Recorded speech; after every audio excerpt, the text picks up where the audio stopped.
What is going on, guys? It's another reaction video, and I'll be honest with you, I did not know the context of this Linus meme, and apparently this video actually shows you what the full context is. And of course, the saddest YouTube moments in history by Sunny V2. Awesome, awesome, awesome.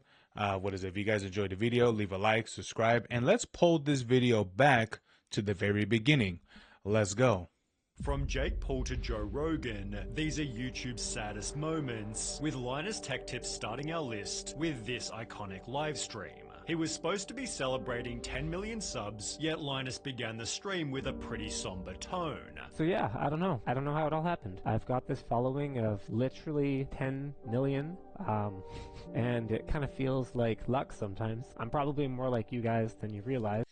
Honestly, I think for Linus, I don't think it was all luck. It was definitely like a lot of dedication, especially his deep knowledge of PCs. It's just, and I think that was mainly it too. He'd talk about the pressure his work put on Not his luck, family. man. I mean, every time my wife would ask me, how long do we need to keep doing these kinds of hours? Like, how long do we need to keep pushing like this before we can just back off and like have a life? I started with, hey, look, I'm gonna slow down when we have kids. And I said, hey, thanks for basically soloing our first kid. Oh Tell you what, my I'll God, slow down dude. when we have a second one. And then I said I'd slow down when they're old enough to remember that daddy was always working. And then I said I'd slow down when they got to the age where they really need parent involvement to help them with their homework or their sports club or whatever else. With a story about I'll be honest with you. I think when you're maybe even one, a content creator, but even two, a business owner, because you got to remember, Linus owns a business. And that's going to take a toll on the family, especially when it's a very, I don't know how big his business is, but he's got a decent number of employees, right? He's got to do these videos.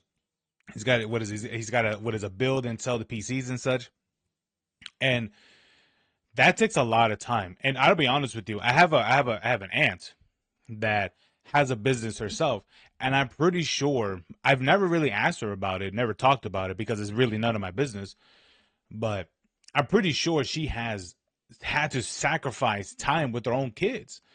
She started a business when her kids were still relatively small, maybe like to middle school or something like that. I'm pretty sure she and her husband probably had to sacrifice certain time to even sacrifice their time with their kids for the business, because the business wasn't as successful as it is right now. It's an upstarted business. I understand, and like I can understand what Linus is like is saying right here, because I know someone close, who actually has a business, and actually with kids. So yeah. Make-A-Wish, then bringing Oh, the Linus to Make-A-Wish. tears. I had a pretty life-changing experience a little while ago. The kid in question Oh, was boy. too sick to travel, and they asked if I could record a personalized video for him. So I picked up my phone, I pointed at myself, and I just tried to think of something to say, and I couldn't. And I looked at their guidelines, and it had just the most useless stuff in it. It was like, be upbeat, and don't talk about death. And I was just like, this kid's 12. He's like dying of leukemia. Like, what?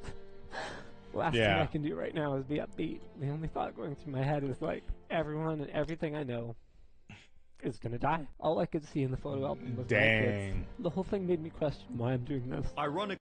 He just saw the darkness of everything, which is understandable because he sees everything about the kid, but especially I don't know, it was part of like a midlife crisis that he was definitely having, and then having this suddenly just come appear on your lap. You're like, dude, it's gonna make everything worse.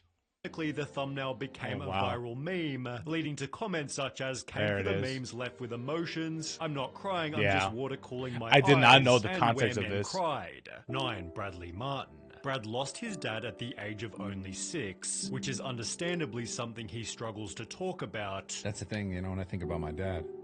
Although the saddest example was during his podcast with Tyler Perry. I don't want to cry. But why would you even hold it? However it feels, you should let it out. Don't do that, man. Let it out how it comes.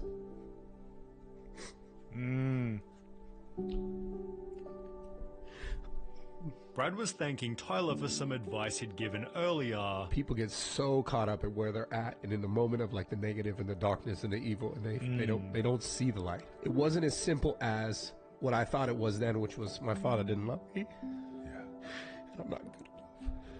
Yeah. And I built up so many walls and who I was. It's crazy looking back on how much it affected even my personal relationships, my intimate relationships, my relationships with my family. He experienced all that even at that young of an age. Sheesh, man. I mean, he said his father died at what? When he was 6? Died or abandoned? I think they said died. Friends, everything. Wow. And was able to end the moment with an excellent silver lining. Everything that we go through, every hardship, every downfall is going to be a new opportunity to learn and to grow and to become better. Hey, Joe Rogan. On episode 1123 of the Joe Rogan Experience, he and Kevin Smith were talking about their pets when Joe passively mentioned he saw a veterinarian cry. He's the only vet I've ever had cry with me.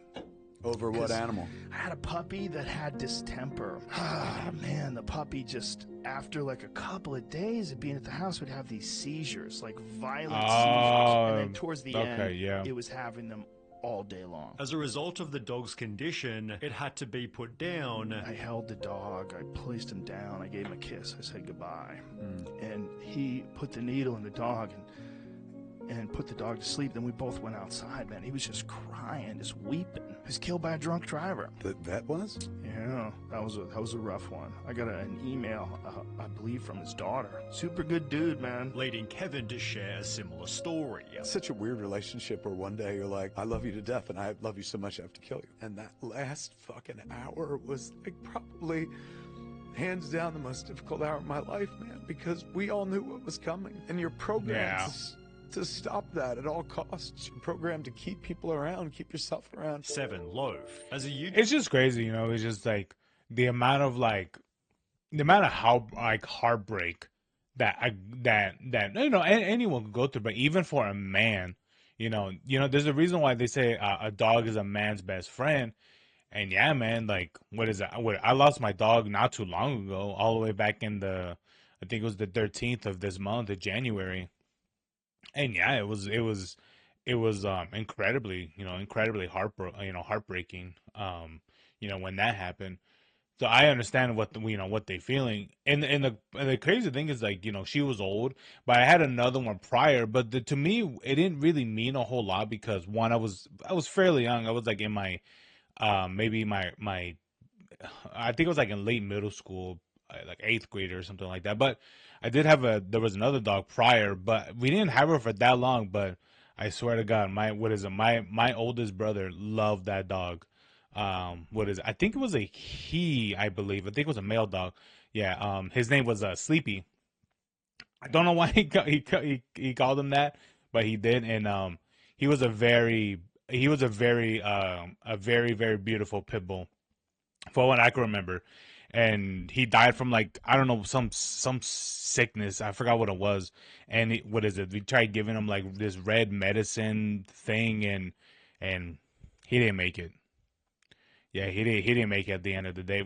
I still have no idea how he really died, but he just got infected by something. Maybe got contacted by another dog or something that had it, or I don't know. To this day, I still question that so much.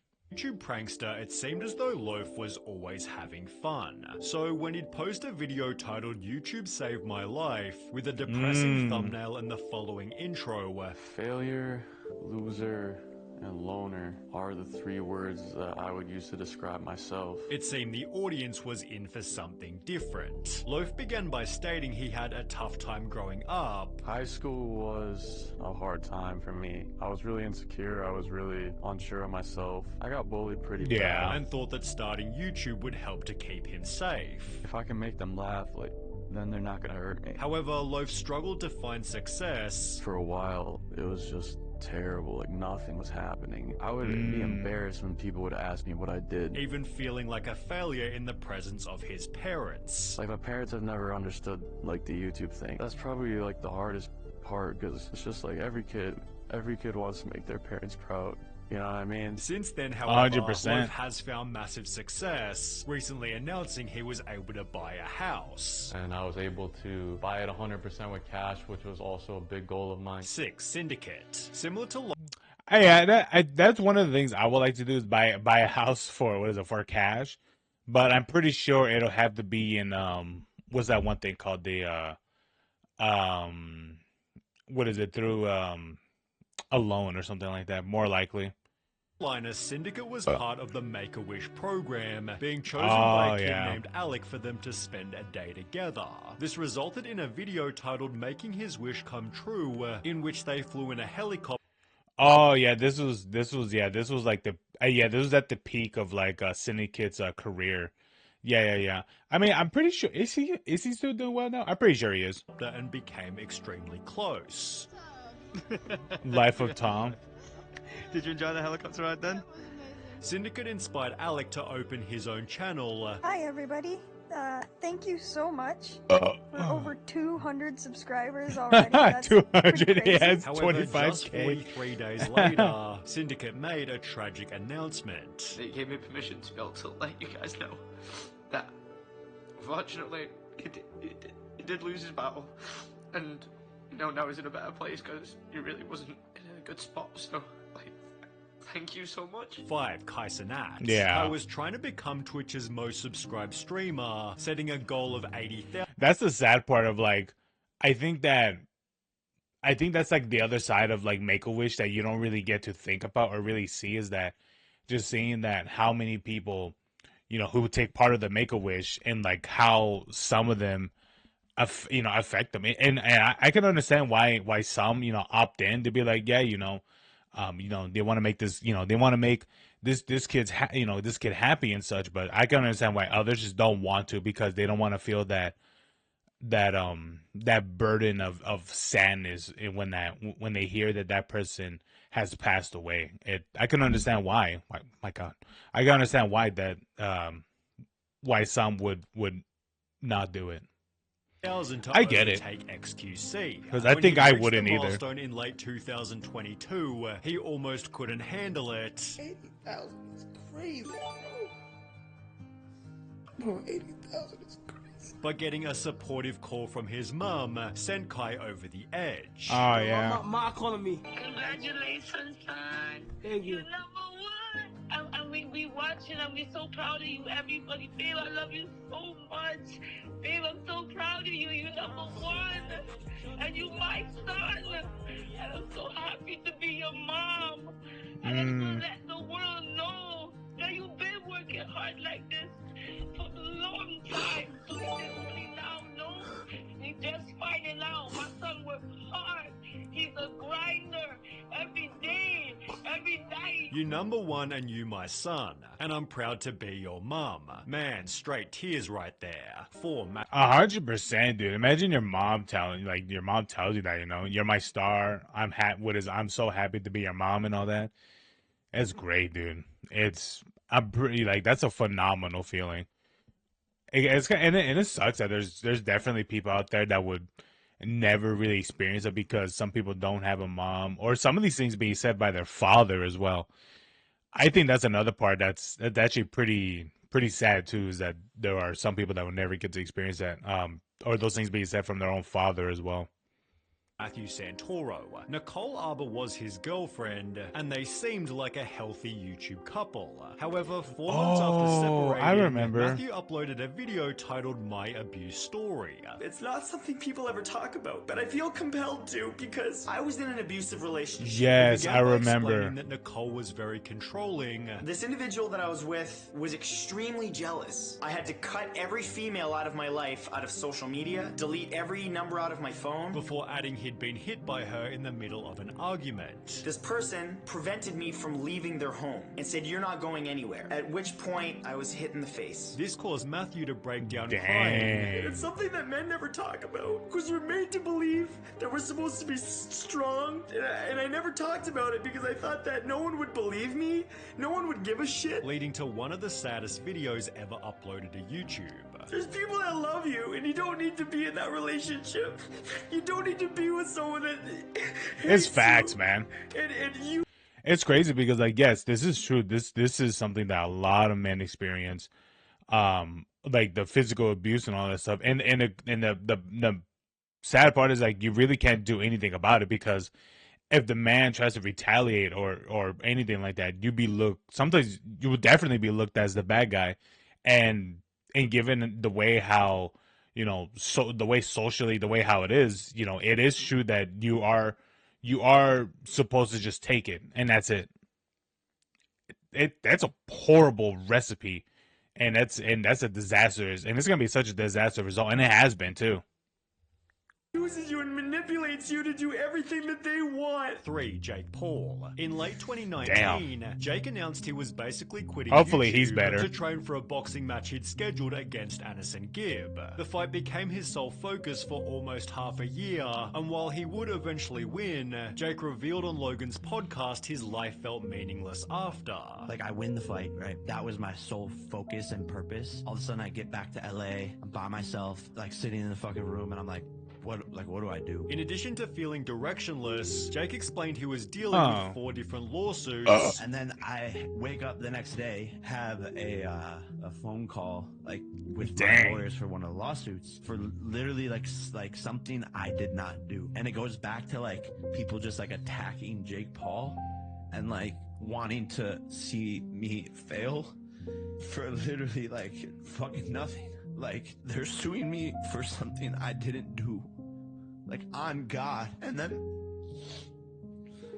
You're good. Take a break. Take a break. Yeah, take a breather. We can sit for a second. Which consumed not only his life, but his family's as well. Yeah, you know what? I can understand the first bit. I can understand the first bit too, is that, you make this achievement, you did everything, and you go back home, and there's no one there. What he experienced was loneliness. That's me. I probably that's what he really experienced, was loneliness, hands down, because he did what he wanted to achieve, and he achieved it. He celebrated, and then went back home, and it's just him in the house by himself. I'm not too sure. I mean, it is different when you're around family, but it's just, I don't know, because to me, it really feels something very different from it being, from a family member, and then being, and then celebrated by a spouse, a girlfriend, boyfriend, or whatever.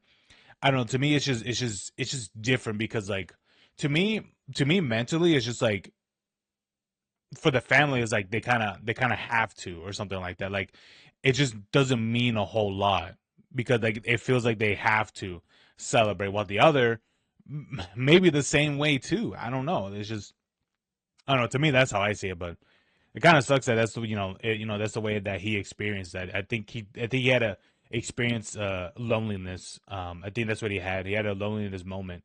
Mom is, like, spending hours of her day when she's retired. She's in Hawaii, and they're like, yo, your son has to pay this. Like, it just, like, so stupid. 2. Dan TDM. I wonder what the lawsuits were. Wasn't even part of it? If he wasn't even part of anything that happened, then why the hell is he being contacted? Makes zero sense. But I mean, yeah, I wonder what they were, but I don't know, man. I mean, to me, it sounds like some of that stuff is BS, like BS lawsuits. I don't doubt it. Dan's dog Ellie was a staple in his videos ever since he got her back in 2013. She helped Dan film reaction videos, fashion shows, and even Minecraft content, stealing the hearts of up to 30 million viewers. So when he'd upload a video titled Goodbye Ellie, Dan and his audience were totally devastated. Yesterday, unfortunately, Ellie died. He'd explain exactly how Ellie passed. Stings even more because she went in for an infected tooth, so she had to go in for an operation, and she just didn't wake up. Ooh. Just before we got the phone call that happened, we were already planning, like, how we were going to work out picking her up when our operation is finished, and then you just get hit with that. Calling the loss one of his most difficult challenges. I know it's a dog, but for us, it's like it's a family. member of our family, and It's I'm family. very lucky. I haven't had a lot of loss in my life, so this is probably the one that's been the hardest. Like, my heart literally hurts. 1. Theo Von and Sean Strickland. It's a sad thing too, and it was an affected tooth, bro. people do not understand of like having like an infection in the tooth, how dangerous that is, especially when there's so much blood that that flows through like even just your gums, and having that infection enter like into your gums and into your into your into like your veins, into your bloodstream. It can literally, you can literally die from this. It's probably what happened to the dog, more likely, maybe. Huh. Rest in peace to that pug, man. I like pugs. I don't think I will ever get a dog again, but I like pugs. There's been many a sad moment on Theo Von's podcast. Oh yeah, dude. We cry on here every week. Sorry, dude. That's beautiful. Yet few compare to episode number 476. Theo and Sean began discussing their childhoods. I used to always sleep in my mom's room because I thought my dad was gonna kill my mom. So like I would like sleep by the door. I'd sleep to make sure she was all right. Yeah, I'd sleep under the bed. You know, I'd sleep by the door. Yet Sean couldn't finish his story as it was simply too traumatic. I remember when I stopped believing in God, man. Like I had fucking yeah, it's crazy, dude. Yeah, I'm sorry, bud. So, man. I'm sorry, buddy. It's all good, dude. We don't have to talk, man. I can just sit here with you for a minute. Damn, dude. I can just sit here. We can just. That's trauma right there. Just process it. Leading Theo to comfort him by offering his own story. Dude, I remember being so scared when I was a kid. Like I was saying, like I remember hearing that like animal peed when another animal wouldn't come. So I would stand up on my bed at night and I would pee around my bed in a circle because I was afraid that things were going to get me. Shit, who were you afraid? Like any particular? Just everything. I mean, I was just afraid of everything. Dang, man. Yeah, man. It's crazy because it's like you question so much, especially when you're young, when you have like an understanding too. It's like when you have an understanding about some things in life. In situations like this, you are practically forced. You are forced to grow up when you're that small. You really are. And seeing that that Sean Strickland, when he started, when he said that he started to question things, I thought to myself, well, what is it that I'm pretty sure at this moment, like I think his thought process was how can bad things happen to such good people like his mom? And it's just like, I would like to know that. That was something that I would like to know too. That that's always that's been my question too. But sadly, it's the way of life. It's the way of life. It's the way of of the earth and things. I understand, people want to say, why did God, do this and do that, let these people get hurt. But I'm just like, it's just the way how the world is, it's the way how free will is. It's just the way, the choices that we make. And sometimes we make the wrong choices, or maybe even the right choices can lead to devastating results. I've seen that happen too. I've seen people thought that they were making the right choice. It turns out they were making a bad one. But I understand what Sean is feeling. I get it. I didn't have a great childhood either, but luckily, a lot of it changed before I really hit like my teenage years and things like that. So I understand what he means about like the trauma and things like that, of like the anger, the abuse and things like that. I get what he means by this. But anyway, man, this was one hell of a video, man. I like this video. This is a great video. Anyway, thank you guys so much for watching. Hope you guys enjoy. Leave a like, subscribe, and hope you guys enjoyed the video. And hopefully it reached 200 subs, and maybe I'll do some challenge like eating hot sauce. If there's any hot sauce left, I think my dad almost put everything away. So I don't know. I'll see what I can do. All right. Peace. Yeah.